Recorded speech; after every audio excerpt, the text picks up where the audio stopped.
Hello everyone. बेटा एक छोटा सा सेशन है और थंबनेल आपको बता रहा है कि मैं किस चीज़ पे डिस्कस करूंगा। मैं आपसे डिस्कस करूंगा कि एनसीईआरटी में क्या चेंजेस हुए, वो चेंजेस आपके नीट के एग्ज़ाम को इम्पैक्ट करेंगे कि नहीं करेंगे, और एग्ज़ाम का पैटर्न किस तरीके से बदल रहा है आपके एग्ज़ाम में, और आपको किस तरीके से खुद को प्रिपेयर करना है नीट 2024 के लिए। इन सब बातों पर हम लोग डिस्कशन करने वाले हैं। अब मैं आपको कुछ चीज़ें ब्रीफ करता हूँ, उससे आपको आइडिया लग जाएगा। इंडिया में हमारे पास एनसीईआरटी एक बुक निकालती है। उस बुक को सीबीएसई के स्कूल्स में लगाया जाता है। सीबीएसई के स्कूल्स उस बुक को फॉलो करते हैं। तो एनसीईआरटी ने अपना 30% कंटेंट जो सेशन 2023 से 2024 है उसके लिए डिक्रीज़ कर दिया है, ताकि स्कूल के बच्चों पे वर्कलोड घट सके। ये किया है एनसीईआरटी ने, ठीक है। अब हमारे मन में सवाल ये आ रहा है कि इसकी वजह से क्या आपके नीट के एग्जाम का कंटेंट भी घटेगा। तो कुछ ऑब्जर्वेशन बताऊंगा और कुछ एग्जाम का पैटर्न जो बदल रहा है उसके अराउंड में बात करने वाला हूं। तो इंपॉर्टेंट सेशन है, क्योंकि आपने रिक्वेस्ट की, बार बार मैसेज किया, उसके लिए मैं बात कर रहा हूं। तो सबसे पहले कौन कौन से सवाल आपके मन में है। पहला सवाल है, क्या एनसीईआरटी चेंज हो गई है? यस, एनसीईआरटी में चेंज आ गया है। नई एनसीईआरटी आ गई है और उसमें चेंज आ गया है। क्या ये चेंज नीट में भी होगा? इसको हम प्रॉपरली आपको समझाएंगे कि क्या एनसीईआरटी सोच रही है, क्या एनटीए सोच रहा है, इस पे बात करेंगे।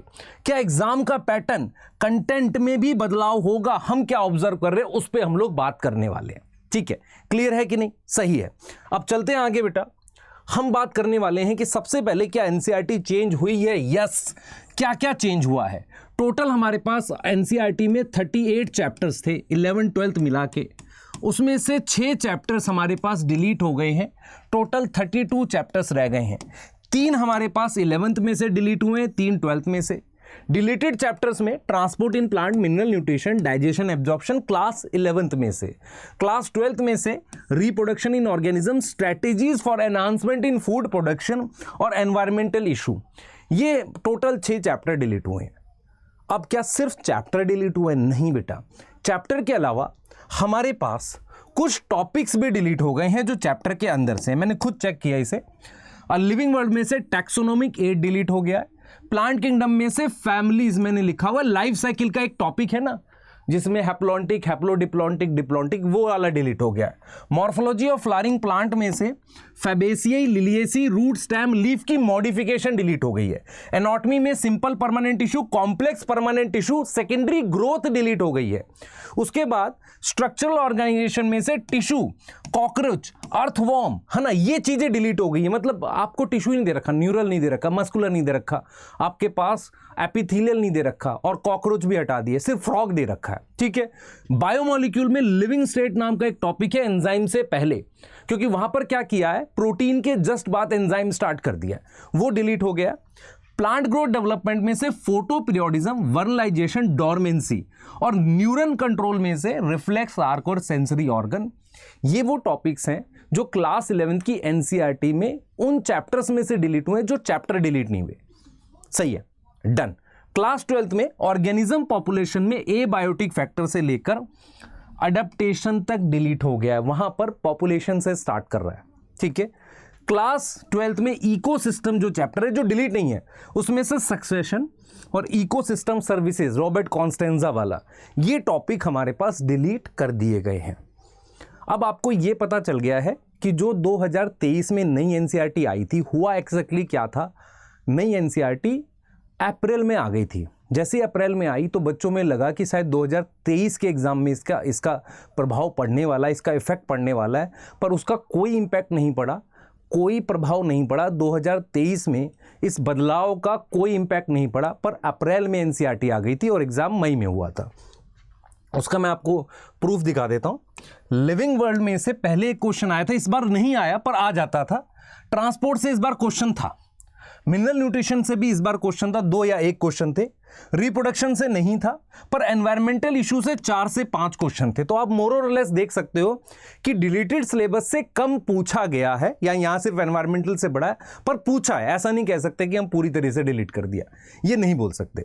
तो 2023 में बहुत कम इंपैक्ट पड़ा। अब 24 के लिए हम बात करने वाले हैं कि क्या इंपैक्ट पड़ेगा, पर 23 पे बहुत ज़्यादा इंपैक्ट नहीं पड़ा। डिलीटेड पार्ट में से भी क्वेश्चंस आए थे। यहाँ पर फ्रॉग में से क्वेश्चन नहीं आया, जबकि वो नई एनसीईआरटी में प्रॉपरली बोला है कि हाँ भाई फ्रॉग है, ठीक है। अब हम आगे बात करते हैं, आपको कुछ ऑब्जर्वेशन बताते हैं, क्योंकि हुआ क्या है, अब आपके मन में ये सवाल आ रहा होगा 24 में क्या होने वाला है, क्या 24 में इन चैप्टर से क्वेश्चंस आएंगे। दूसरा सवाल, क्या कुछ 2020 से, क्योंकि 2020 में नेशनल एजुकेशन पॉलिसी आई थी, या 2020 से क्या मुझे कुछ पैटर्न में बदलाव दिख रहा है एग्जाम के। इन दो चीज़ों पे डिस्कस करते हैं, आप ध्यान से सुनना। होता क्या था बेटा, कुछ साल पहले नीट से पहले एक एग्ज़ाम होता था AIPMT, उसका एक बैलेंस पेपर आता था और उसका पेपर लगभग एनसीईआरटी के आसपास होता था, पर बाहर से भी आता था। एक एग्ज़ाम होता था यूपी का CPMT, उसमें ट्रेडिशनल कंटेंट आता था। ट्रेडिशनल कंटेंट क्या होता है, प्लांट किंगडम, मॉर्फोलॉजी और आपका anatomy, biological classification, animal kingdom, इसके काफ़ी क्वेश्चन आते थे। ऐसा एक ट्रेडिशनल कंटेंट आता था, बहुत मुश्किल पेपर मानते थे इसे।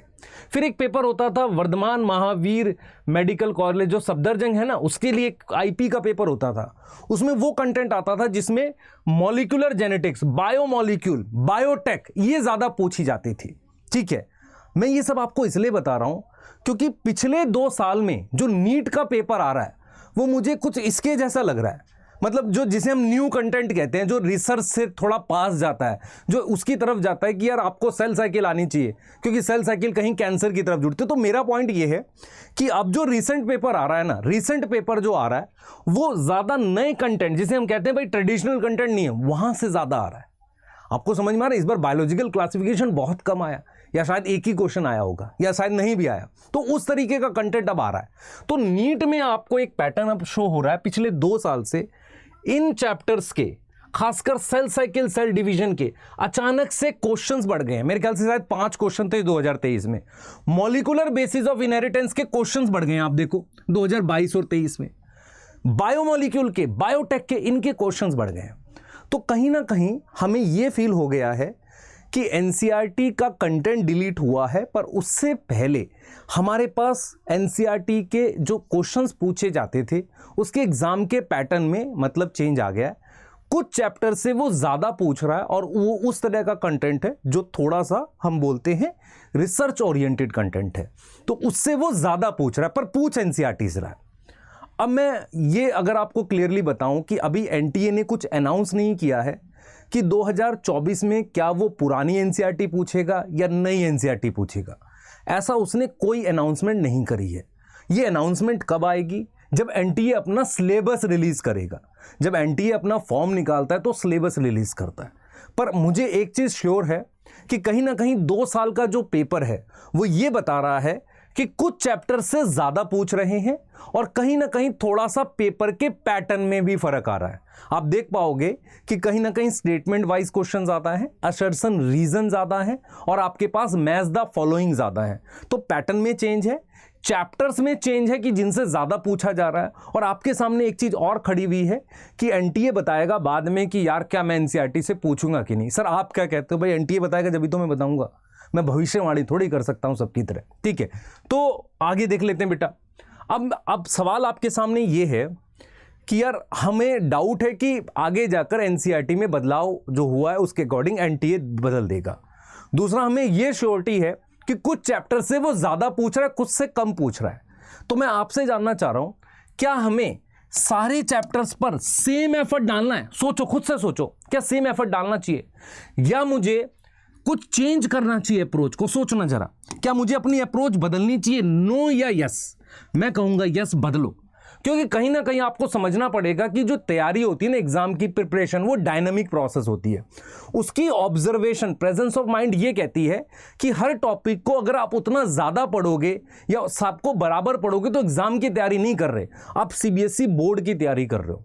आपको अगर एग्जाम की तैयारी करनी है जो कॉम्पिटिटिव एग्जाम है, तो आपने उन टॉपिक्स को ज्यादा फोकस करना है जिनसे ज्यादा पूछता है। समझ में आ रहा है मैं क्या बोल रहा हूं? बोल बेटा, समझ में आ रहा है? तो आपको अपनी अप्रोच में बदलाव करना पड़ेगा और उसके 2 स्पेसिफिक रीजन बता रहा हूं। पहला, कुछ चैप्टर्स ऐसे हैं जिनसे ज्यादा पूछा जा रहा है। दूसरा, क्वेश्चंस के अप्रोच भी बदल गई है, क्वेश्चंस की अप्रोच पूरी तरीके से बदलती हुई दिख रही है। तो हमने ये देखा बेटा, अगर ये बात सही है तो हम किस तरह के चेंजेस एक्सपेक्ट करते हैं। पहला, अगर हम लेस रेलेवेंट चैप्टर। यहां पर रेलेवेंट का मतलब यह नहीं है कि उससे क्वेश्चन आएगा कि नहीं आएगा। रेलेवेंट का मतलब है कि उससे क्वेश्चन कम आएंगे। क्या उसको मैं बराबर टाइम दूं? नहीं, उसको मैं कम टाइम दूंगा। मैं आपसे एक सवाल पूछता हूं, total number of question fix है? हां सर फिक्स है। कितने आएंगे? सर 100 आएंगे बायो में। ठीक है, अगर किसी चैप्टर से क्वेश्चन घटे हैं तो क्या होगा फिर उन क्वेश्चन का? किसी दूसरे से बढ़ जाएंगे। मैं घटा किसके रहा हूं? किसी पर्टिकुलर चैप्टर के। और मैं मान लो जो डिलीटेड वाले हैं उनसे घटा दूं। मान लो मैं कहता हूं कि एनटीए जो है आने वाले टाइम में डिलीटेड से ना पूछे तो किसी चैप्टर से बढ़ाएगा ना। तो वो किन चैप्टर से बढ़ाएगा? ऑलरेडी कुछ से बढ़ा रखे हैं, हो सकता है उन्हीं से बढ़ा दे। तो हमारी समझ में ये आ रहा है कि कुछ चैप्टर्स ऐसे हैं जो लेस रेलेवेंट हैं, उन पे थोड़ा हम कम एफर्ट डालें, या जो डिलीट होने के चांसेस हैं उसमें थोड़ा अभी कम एफर्ट डालें, या उसको हम बाद में करा दें।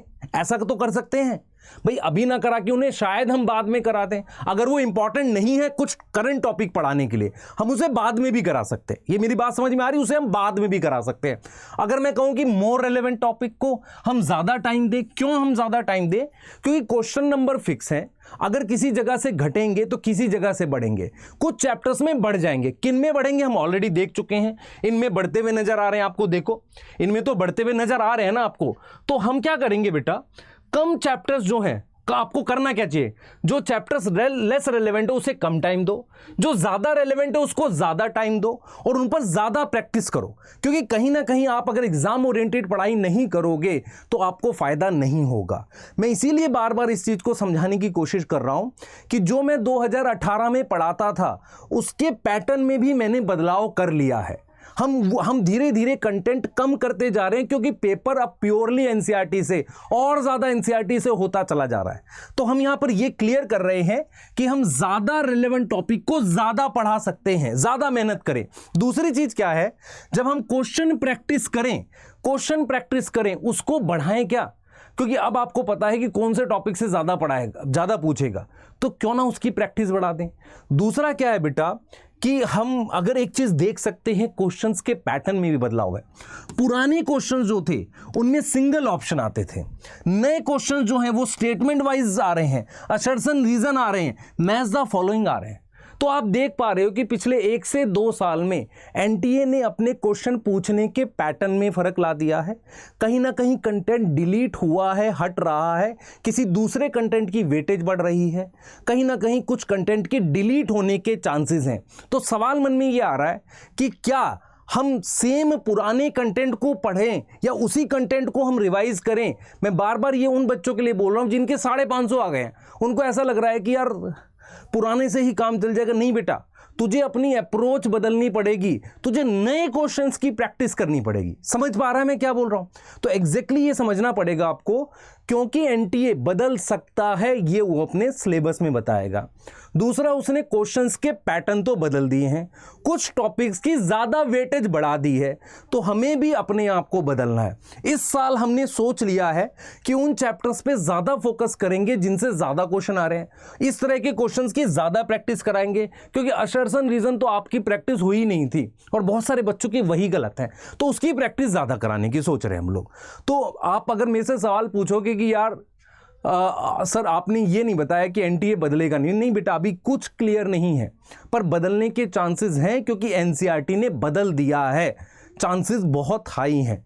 दूसरा, कुछ चैप्टर से ज्यादा पूछ रहा है उसको पहले करा देते हैं, उसके बाद जब एनटीए का फॉर्म आएगा जब देख लेंगे। या हम ये कर सकते हैं कि 11th करा दे, 12th के लिए वेट कर ले, उन चैप्टर्स को लास्ट में ले जाएं, ये कर सकते हैं। उसके साथ हम उन चैप्टर्स की ज्यादा प्रैक्टिस कराएं जिनसे ज्यादा पूछा गया है, क्योंकि जितने ज्यादा स्कोर आप 360 ला ही नहीं पाओगे ऐसे।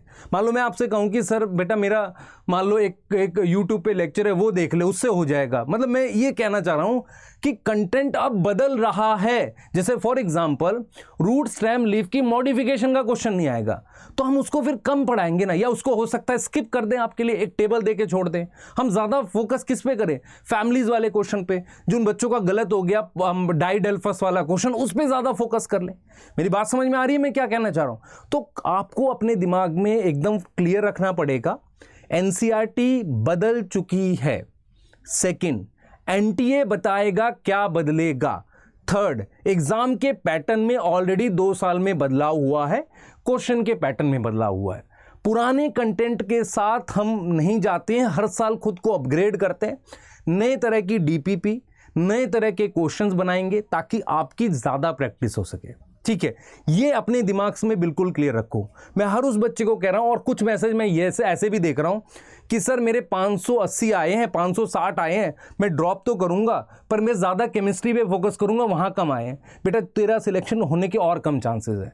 जो भी बच्चा ड्रॉप करे और वो ये सोच ले कि मैं इसी सब्जेक्ट को पढ़ूंगा बाकी नहीं पढ़ूंगा, उसका बेटा बहुत मुश्किल है। रीज़न क्या होता है, ऐसी अप्रोच वाले बच्चे क्या करते हैं, उस सब्जेक्ट को नेग्लेक्ट कर देते हैं। उससे नुकसान ये होता है कि उनका क्या होता है, उस पर्टिकुलर जो वीक सब्जेक्ट था उसमें तो मार्क्स बढ़ते हैं, जैसे केमिस्ट्री में मार्क्स बढ़ गए, पर बायो नेग्लेक्ट करने की वजह से सिली मिस्टेक हो गई, क्योंकि क्वेश्चन स्टेटमेंट वाइज और ये आएंगे तो सिली मिस्टेक होगी, ऊपर ऊपर की नॉलेज से चलेगा नहीं, है कि नहीं। तो फिर से आपको बैलेंस पढ़ाई करनी पड़ेगी, सारा फिर से पढ़ना पड़ेगा।